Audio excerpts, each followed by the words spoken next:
I had thought that I really should apologize for being late, but then it all sounds so routine. I'm always late when I come here. I have no idea why it is.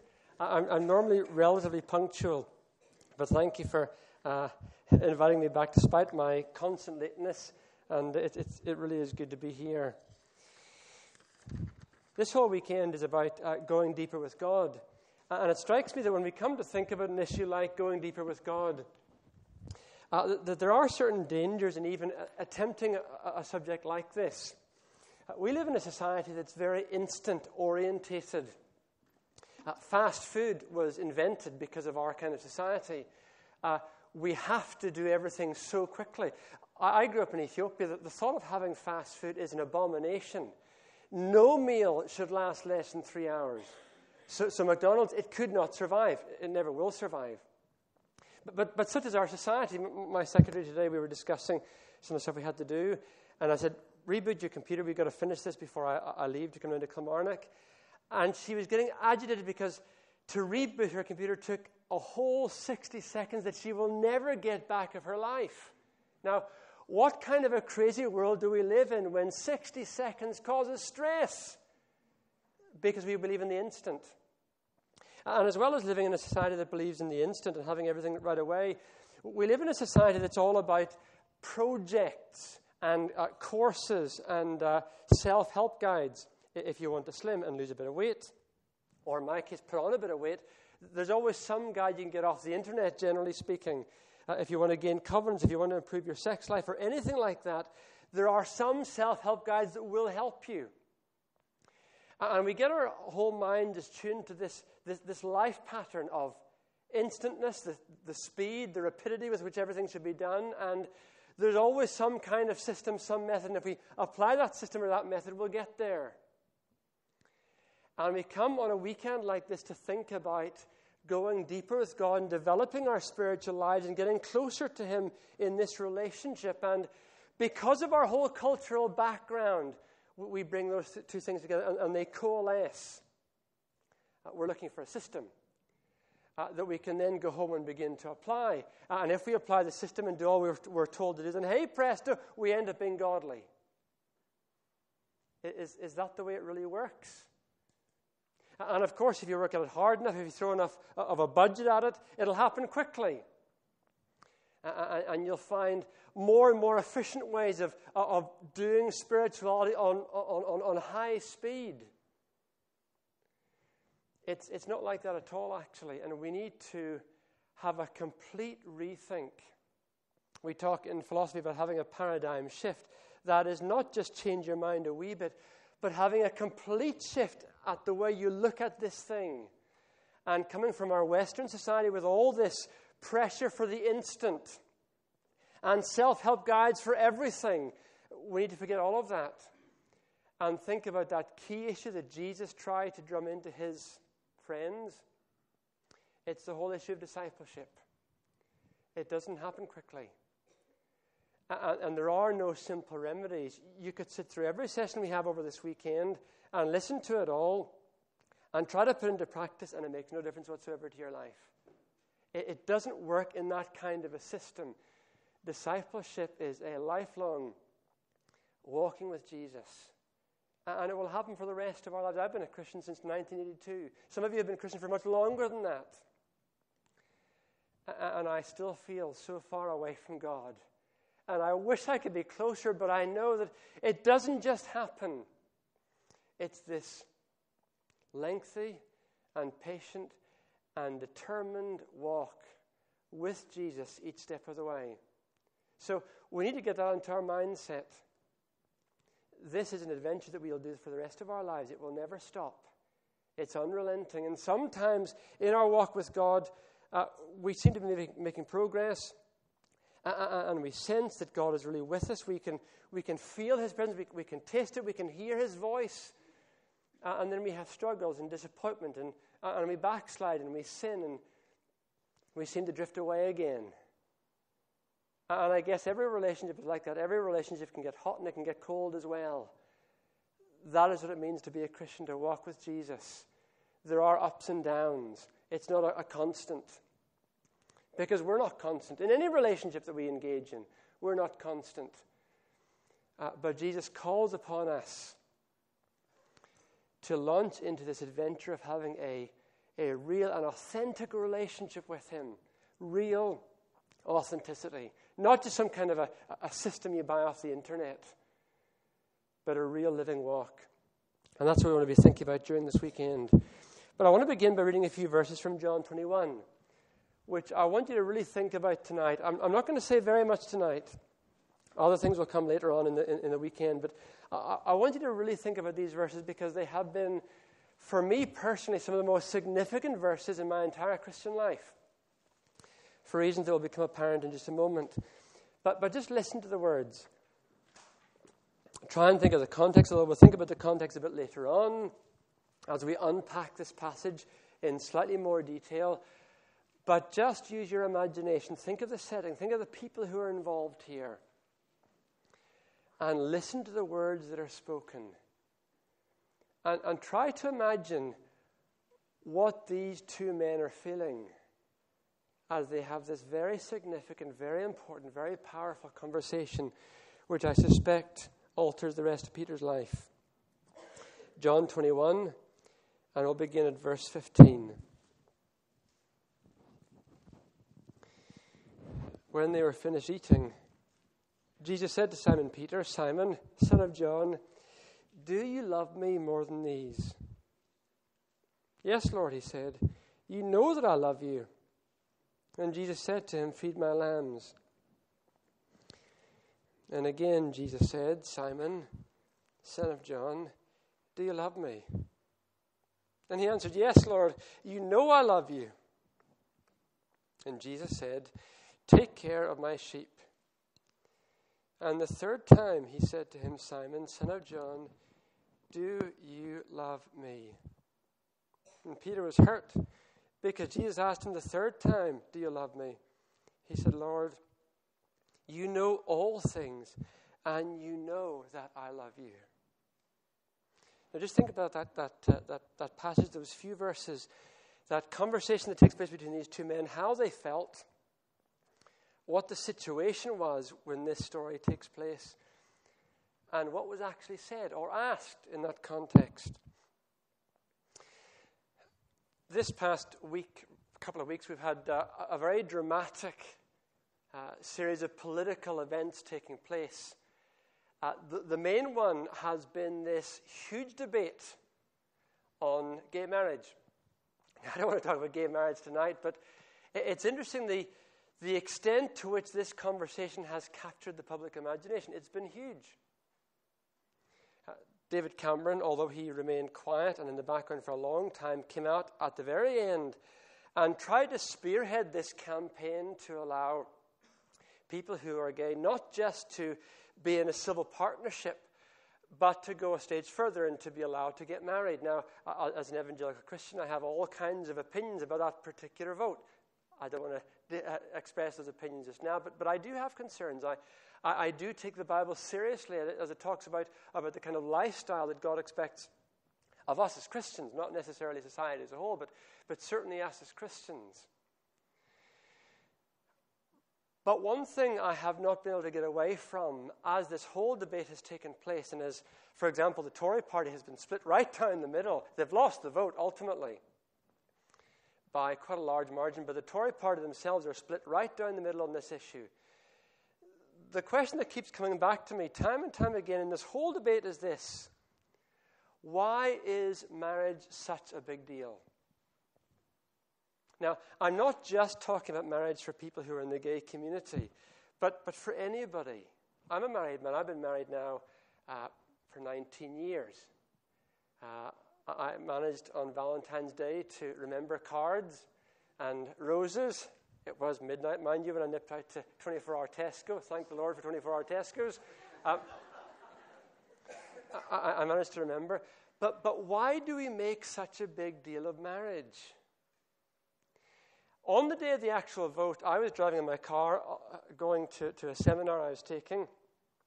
And one of the reporters who was discussing this whole situation was going around bars in the proximity around the Palace of Westminster, just asking people questions about marriage and ethics and what they feel about this particular vote that was taking place. And in one particular bar, he began to ask this question: why is marriage such a big deal? Now, there are a few flippant remarks being made by people, a few jokes cracked, but one girl who he spoke to nailed it on the head for me. What she said was absolutely profound. She said this: I could just agree to live with my boyfriend, but marrying him is the best way of saying I love you and I'm committed. Now, I suspect by the other things that she said in that conversation, she probably wasn't a churchgoer. She has no particular religious faith. She certainly had very colorful language. But how she articulated the relationship of marriage was, I think, beautiful and profound. I could disagree to live with my boyfriend. She might have been already. But marrying him is the best way of saying I love you and I'm committed. Lots of figures, we're told by the statisticians, suggest that marriage is going out of fashion. I don't think it ever will. It never has done from thousands of years of human culture and society.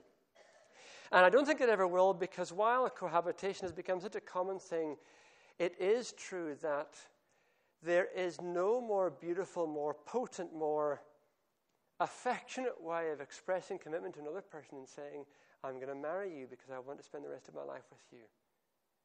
It is a profound symbol. And you don't have to be a churchgoer or a Christian to understand how powerful that statement really is.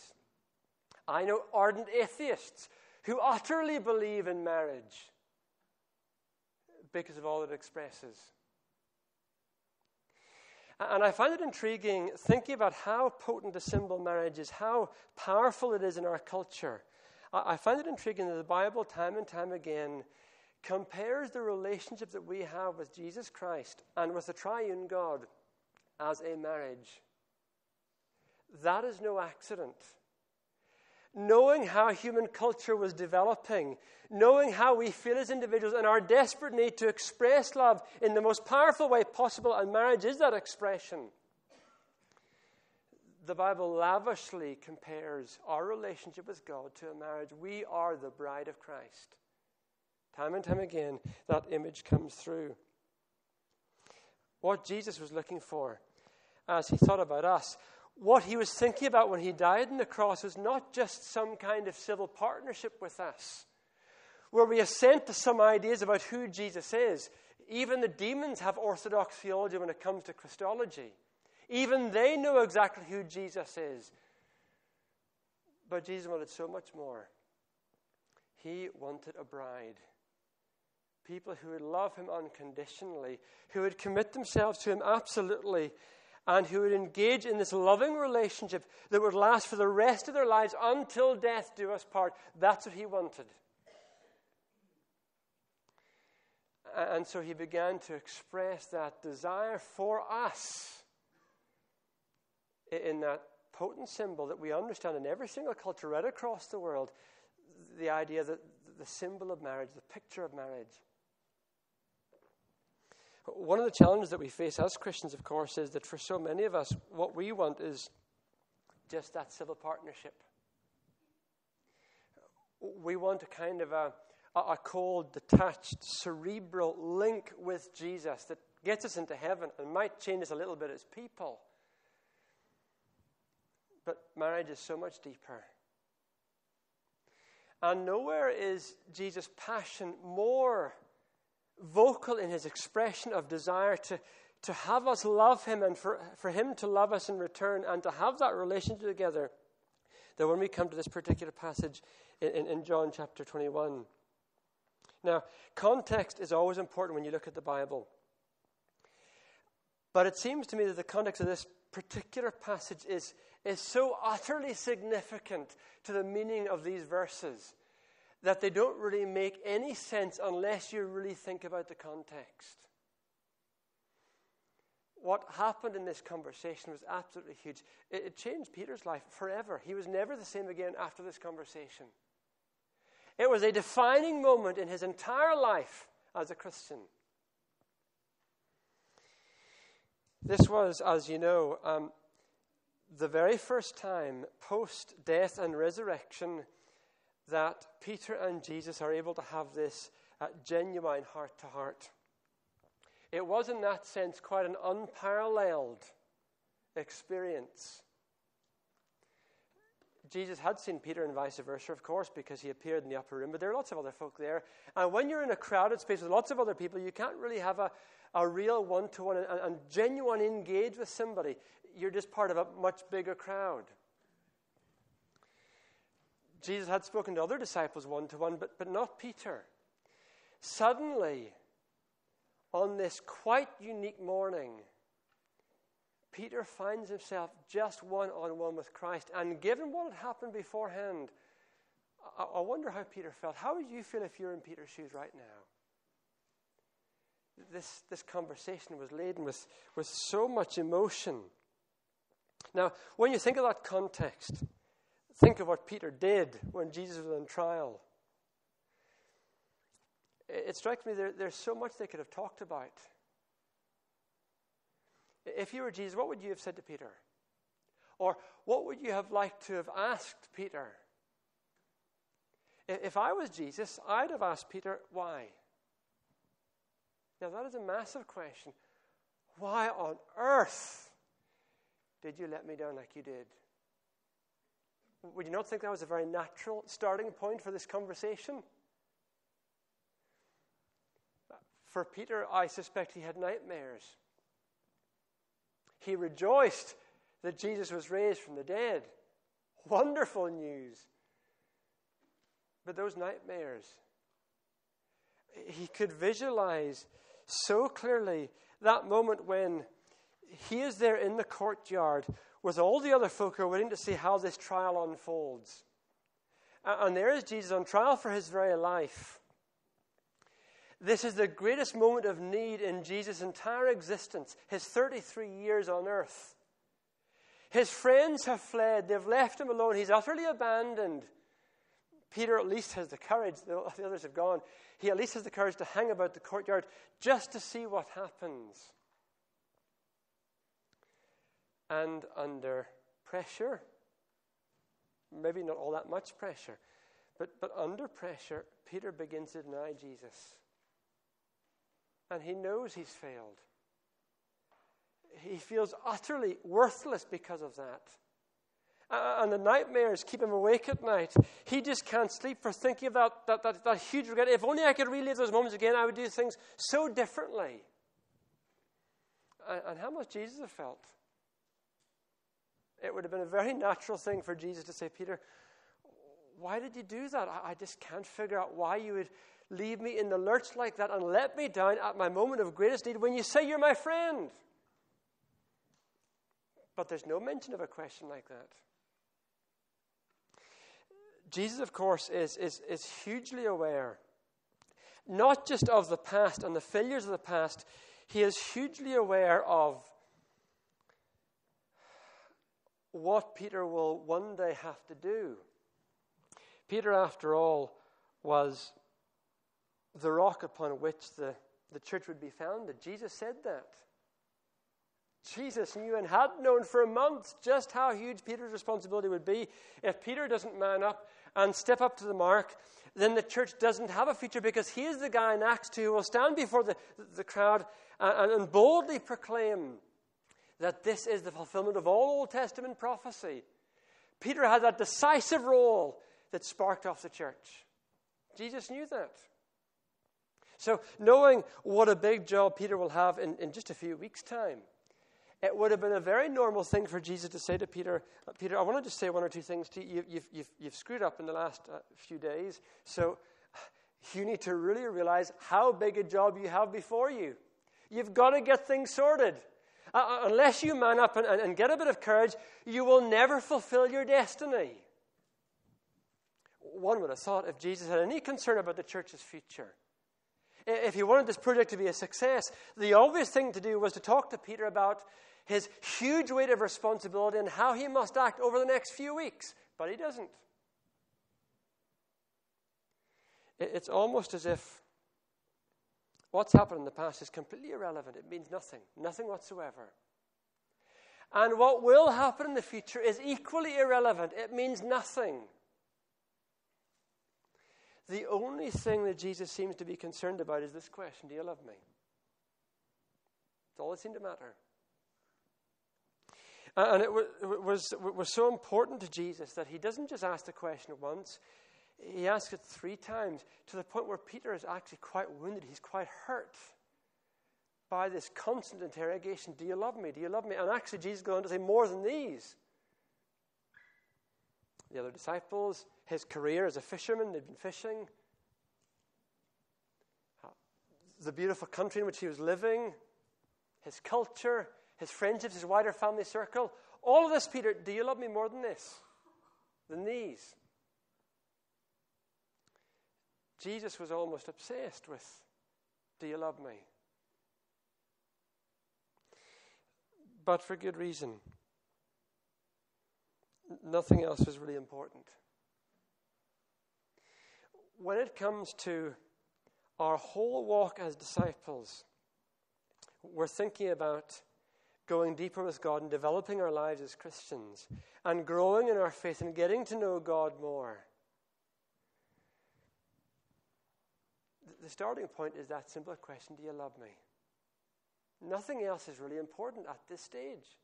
That is the only question that we need to be asking ourselves. Because, Peter, if you do love me, if you genuinely love me, then the past is frankly irrelevant. We all mess up. Everybody will mess up. We'll all stumble and fall. We'll all sin. There's not a single sin in the entire Bible that I'm not capable of committing within, this evening. Many of them I will. Hopefully not this evening, but at some point in my life as a Christian. We will all mess up. That's not really important. Not ultimately. Of course, dealing with sin and confessing our sins, that is important. But if we genuinely love Jesus, then I'm not minimizing sins that we commit or the mistakes that we make as Christians. I'm not minimizing that. But if we truly love Christ, then past failures are not the big issue we might think they are. If we don't love him, they're huge. If we really love Christ, past issues, problems, faults, they're not the end of the matter. And if we really love Christ, then whatever the future holds for us, whatever challenge we have to face up to, that's of less concern to God than how I feel right now. The starting point is right now. Do I love Christ?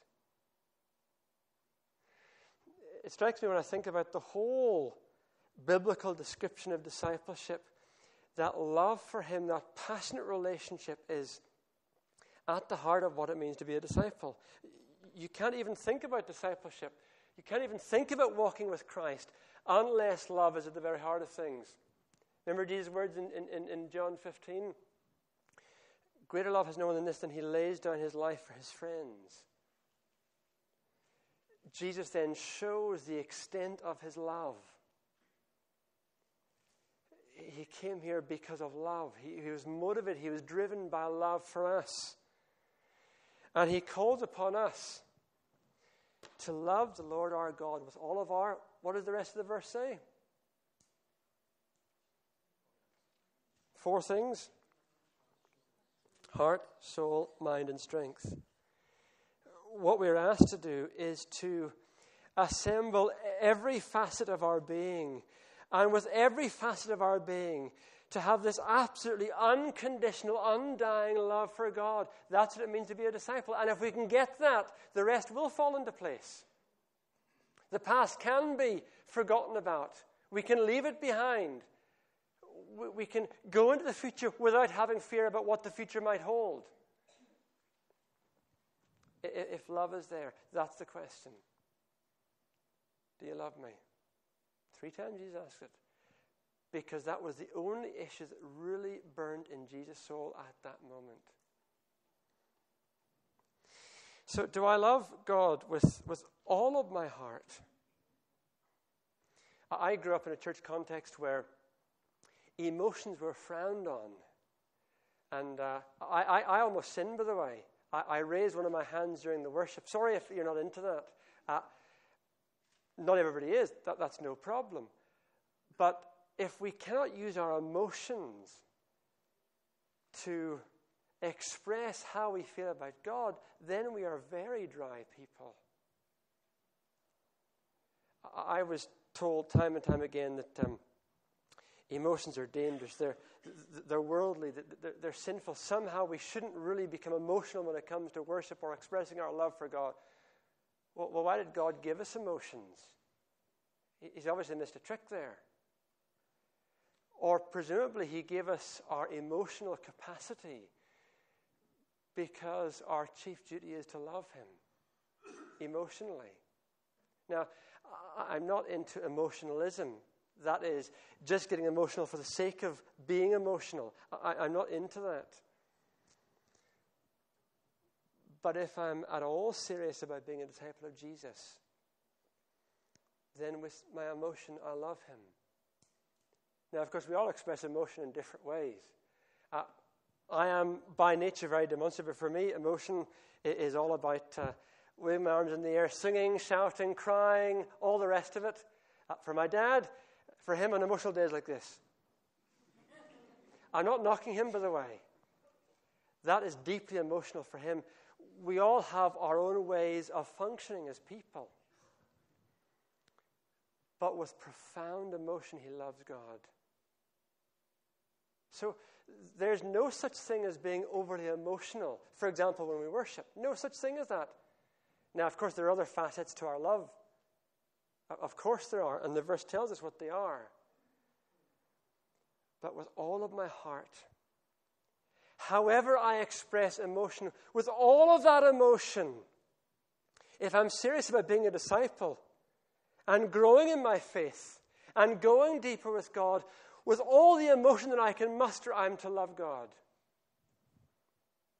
Do you love me? That's what Jesus asks. And for me, it will mean at times just weeping. Actually, I've discovered that as I get older, maybe it's just a midlife crisis, but as I've got older, I've become more demonstrably emotional. Sometimes I sit there, either with my Bible in hand, or just praying, or just basking in God's presence, or playing the guitar. That would bring tears to your eyes when you hear my guitaring. But just singing to myself, I just weep. Now, it's not that I'm suffering from depression, but God is encouraging me to do what was suppressed in my younger Christian life because of what I was told. He's encouraging me just to love him with all of my heart. Now, for you, it mightn't be tears. For me, sometimes it's screaming and shouting. I go mountain climbing because when I get to the top of a mountain, I sing at the top of my voice, I pray, I shout, I scream. I've got a couple of friends who come with me. They do the same thing. And we could probably get arrested if we did that in the center of Bell's Hill. But we have freedom just to scream our love for God. And it's real. It's real to me. It won't be real to you because you tick in a different way. It's because I love God with all of my heart. And with all of our soul, love the Lord your God with all your heart, your soul. That is your very personality, your will. I am by nature a very stubborn person. My wife is the same. We're extremely stubborn, so you can imagine there's a lot of conflict in our household. And I can be the most incredibly stubborn person about all kinds of stuff. Valentine's Day yesterday, I love coffee. I drink about 10 mugs a day. I've given up coffee for Lent. And my wife said to me after she cooked me this beautiful meal, just have a coffee. We won't tell the kids. We've got our kids to give up stuff for Lent as well. We won't tell the kids. It's Valentine's Day. And I would refuse to. Because I'm a deeply stubborn person. And even if it kills me, and it is killing me just now, I've been 2 days without coffee.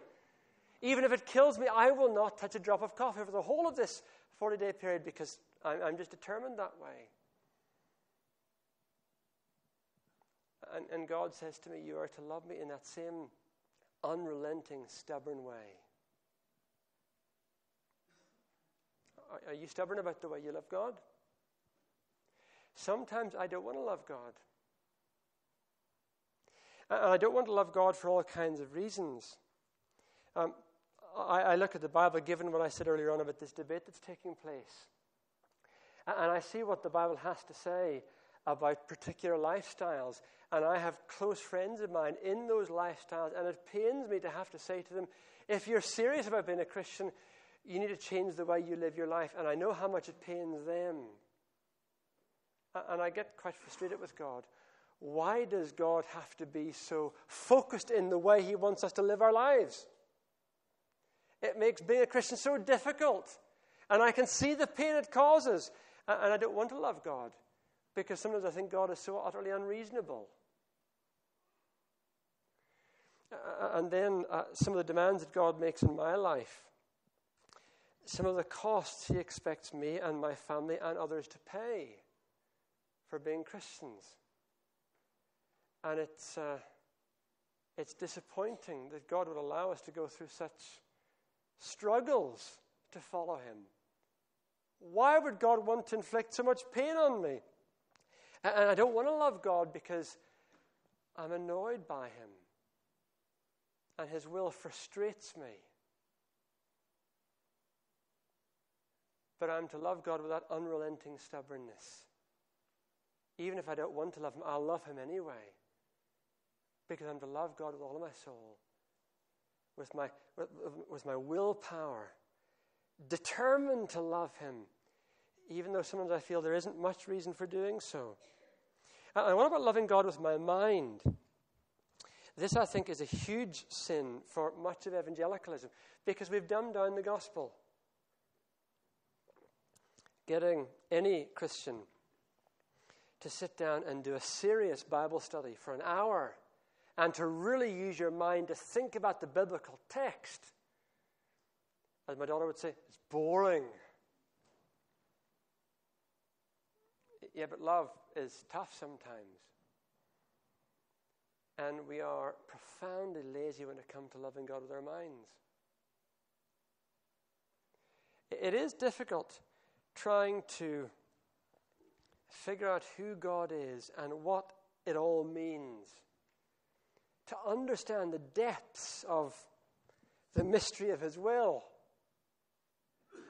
I don't find Bible study easy. It's really tough. I couldn't tell you how many thousands of hours I've spent in my Bible. Struggling, trying to understand. Getting migraines, trying to grasp some of these big issues that we're confronted with in Scripture. It's much easier just to get a daily devotional book that has a kind of a 5-minute thought for the day, and that's as much stimulation intellectually as we're prepared to give. And yet are we not told to meditate on his law day and night? Loving God with all of our mind.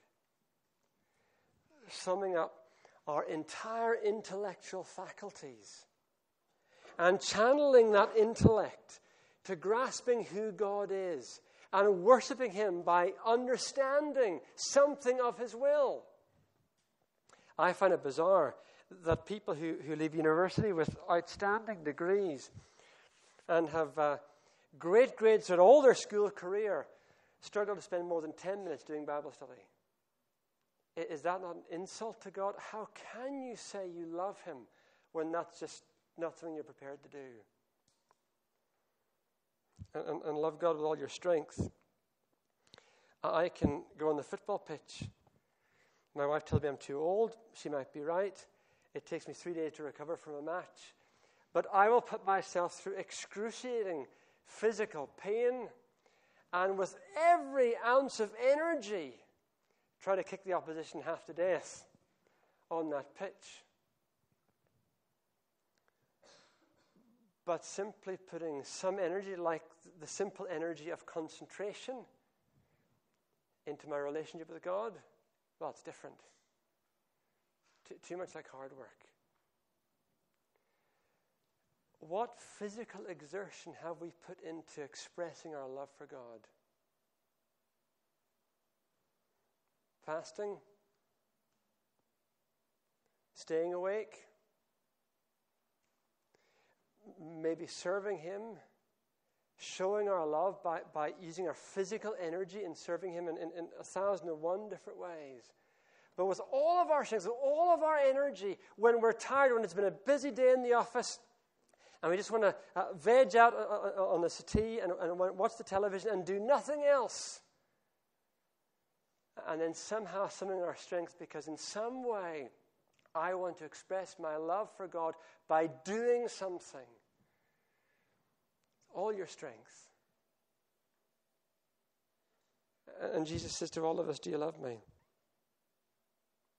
That's where it all begins. If we are serious about discipleship, if we are intentional about getting close to God, growing deeper in our relationship with God, the starting point is to really love Him. When I first became a Christian, there's an old guy in my church who I always found a bit strange. Strange for all kinds of reasons. But he used to say some stuff to me that I've never really forgotten. It was really very, very profound. He would corner me. It was always in the toilets, by the way. I don't know why. I do know why it was the toilets. It was because I had to walk to church for half an hour. And my first protocol after a big breakfast, walk into church, get into the loos. And he seemed to inhabit the toilets all the time for probably various reasons. He would corner me in the toilets and say, son, do you love the Lord or are you enduring Him? Do you love the Lord or are you enduring Him? I thought, I don't really understand what he's asking me. It doesn't make any sense. So I asked my gran, the font of all wisdom, what does Jim mean by, do you love the Lord or are you enduring Him? And she explained in simple terms that for some Christians, it's just a delight. It's a romance. It's effortless to be married. It's wonderful. Just enjoying being with God. For others, it's just a grim war of attrition. We just keep going, and that's it. Jim expressed to me all those years ago really what Jesus was saying. Do you really love God? Is it your delight to know Him, to be in this adventure with Him, to be a disciple? Or do you just kind of sigh and say, well, I've got to get on with it because I'm a Christian, there's nothing else for it? That will affect your entire Christian life. Because if you're just enduring God, then everything will be awful. Prayer, for example, will be a routine. No joy in prayer. Bible study will be boring. Why would I want to spend hours in this book when I just don't really love the person who's written it? When I come to service, well, I guess I got to do it because I'm a Christian, but I don't really want to. I get nothing from this. And fellowship with other Christians, it'll just be a strain. Our love for Christ will affect every single aspect of our Christian lives. And that's why this question is so singularly important. We're going to be looking at a number of issues over this weekend. We'll think about prayer. We'll think about Bible study. We'll think about the whole issue of community and how we function together as the body of Christ and how we inspire each other to grow in our relationship with God. And we'll think about worship and the part that worship plays in our lives as well. But actually, none of it makes any sense. And it's all pointless if you have no answer for Jesus' question. Do you love me? Only you know. Only I know. The rest of my Christian life could be a complete fraud unless I do.